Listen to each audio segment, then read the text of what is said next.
सशक्त आवाज लाइव में आपका स्वागत है। मैं राजेंद्र सोनी एक बार फिर हाजिर हूं आम जन से लेकर राजनीति और क्षेत्र की विभिन्न घटनाओं के साथ, पक्ष न विपक्ष, सिर्फ निष्पक्ष।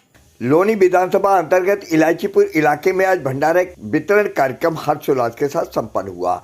इस अवसर पर उपस्थित श्रद्धालुओं में समाज सेवी एमएन शास्त्री, विजेंद्र पंडित, राजबहादुर शर्मा, संजय पाठक, तीरथराज शुक्ला, प्रमोद कुमार, अशोक शुक्ला, अधिवक्ता राम कुमार मिश्रा, शिव सिंह, जितेंद्र मिश्रा, धनंजय सिंह, भरत शुक्ला, रामललक तिवारी, करुणेश पांडे, विनोद कुमार मिश्रा, सुरेश कुमार मिश्रा, राम कुमार मिश्रा, दीपक, अनिल दुबे, विवेक कुमार पांडे, लक्ष्मण प्रसाद मिश्रा, अमित तिवारी, विजय मिश्रा, प्रदीप मिश्रा, विश्वनाथ मिश्रा आदि ने अलौकिक भंडारे का आनंद उठाया। चाय की चुस्की ले रहे क्षेत्रवासियों ने लोनी निकाय चुनाव को लेकर कहा, यह हर बार चुनाव में क्षेत्रवासियों को झूठे आश्वासन के सिवा कुछ नहीं मिला, इसलिए इस बार हम लोगों ने ठान लिया है, इस बार प्रवासी प्रत्याशियों को ही विजय बनाकर हम निगम में भेजने का काम करेंगे।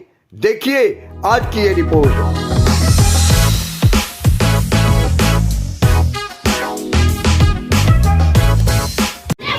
किस पार्टी का होना चाहिए बताएं।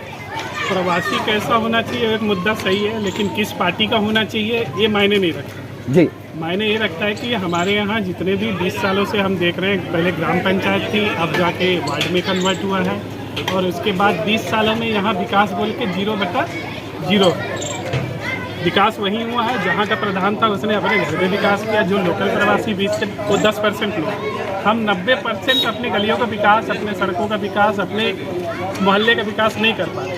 हमें प्रत्याशी चाहिए प्रवासी, चाहे वो जिस पार्टी से भी बिलोंग करे। अगर बीजेपी का है उससे बढ़िया कुछ नहीं, हम उसको वोट देंगे। लेकिन अगर बीजेपी का कैंडिडेट अगर प्रवासी नहीं है, वो लोकल है, तो हम उसके खिलाफ खड़े हैं, और जो प्रवासी होगा, चाहे वो निर्दलीय उम्मीदवार हो, चाहे कोई भी उम्मीदवार हो, हम उसको चल रहा है। अभी भाई साहब बताते गए हैं कि प्रवासी होना चाहिए, क्या आपको भी लगता है कि यहाँ प्रवासी सभासद होना चाहिए?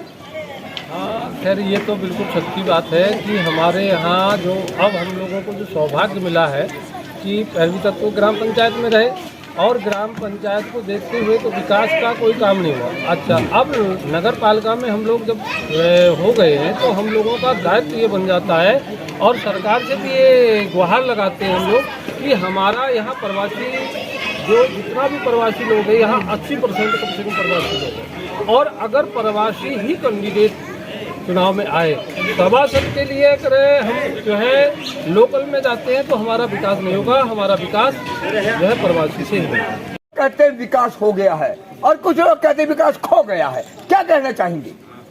देखिए सर, विकास तो मानूं तो कुछ हुआ है, लेकिन खास करके जहाँ प्रवासी लोग हैं वहाँ पे विकास जो है बिल्कुल जीरो में मान के चलता हूँ। बिल्कुल विकास नाम की चीज़ नहीं है। आप जहाँ पे खड़े हैं, यहाँ पे कॉलोनी बसे हुए कम से कम 12 से 15 साल हो गए हैं। यहाँ पे गली की कोई व्यवस्था नहीं है। गली कैसे देख रहे हैं आप, एक दिन भी जरा से भी बारिश हो जाती है तो जगह जगह गड्ढे का भराव हो जाता है, लोग गिरते हैं, बच्चे गिरते हैं, हाथ पैर टूटते हैं और अस्पताल भेजना पड़ता है। आपके विचार से यहाँ का सभासद कैसा होना चाहिए? देखिए, सभासद ऐसा हो जो हमारे बीच का हो, हमारे प्रवासी भाई हो, उसको हम भरपूर सपोर्ट करेंगे और वो हमारे बीच में आता रहे कम से कम। और उसके साथ हम जो है यहाँ तक वादा करते हैं, हम सारे कॉलोनी के लोग, सारे प्रवासी लोग उसके साथ कंधा से कंधा मिलाकर चलने के लिए तैयार होंगे। बेशक यहाँ पे जो है कुछ काम तो दिखे, कम से कम कुछ नहीं तो गली बन जाए। पानी का निकास बिल्कुल नहीं है, पानी की व्यवस्था पीने की बिल्कुल नहीं है। बात इस समस्याओं के समाधान की है। आपके विचार से सभासद कैसा होना चाहिए? सभासद हमारा प्रवासी होना चाहिए। हम प्रवासी हैं तो हमें प्रवासी ही चाहिए। बात प्रवासियों जब तक प्रवासी नहीं आएगा तब तक कागजों में गली बन जाएगी, नाली बन जाएगी, ठीक, खड़ंजा लग जाएगा। विकास आपकी गलियों में नहीं पहुंच सकता, केवल कागजों में होगा। कागजों में होगा, और ये हम लोगों को सोचना पड़ेगा। प्रवासी जब तक नहीं सोचेगा, किसी भी पार्टी का हो, नथिंग दिस लाइफ। अक्सर ऐसा होता है, हर आदमी बोलता है विकास होना चाहिए, हर आदमी बोलता है हमारी गली नहीं बन रही है, हर आदमी समस्याओं की बात करता है, लेकिन जब चुनाव आता है तो हम ही लोग गुटों में बन जाते हैं। मैं कांग्रेस, मैं बीजेपी, मैं सपा, मैं बसपा। बताएं ये क्या इसी तरह चुनाव लड़ा जाएगा इस बार भी? अब लोग जागरूक हो चुके हैं जी। पहले लोग जागरूक नहीं थे, सबको पता चल गया है कि जब तक हमारा अपना नहीं होगा हमारा भला नहीं होगा। बाहरी कभी भला नहीं कर सकता, वो अपना पेट भरेगा, अपनी झोली भरेगा, किसी भी पार्टी का। जानना चाहता हूँ रमेश कुमार पांडे। पांडे जी, यहाँ बात चुनाव पे चर्चा है, हम लोग घूम रहे हैं वार्ड टू वार्ड, लोगों के मन की बात जानते हैं, क्या कहना चाहेंगे विकास के लिए? विकास के नाम पर तो जीरो है, ना तो यहाँ कोई गली में काम है, ना पानी है। विकास के लिए तो कुछ है ही नहीं है यहाँ। अपने आसपास की खबरों के लिए देखना ना भूलें सशक्त आवाज लाइव न्यूज चैनल। सब्सक्राइब कीजिए एक लाइक के साथ।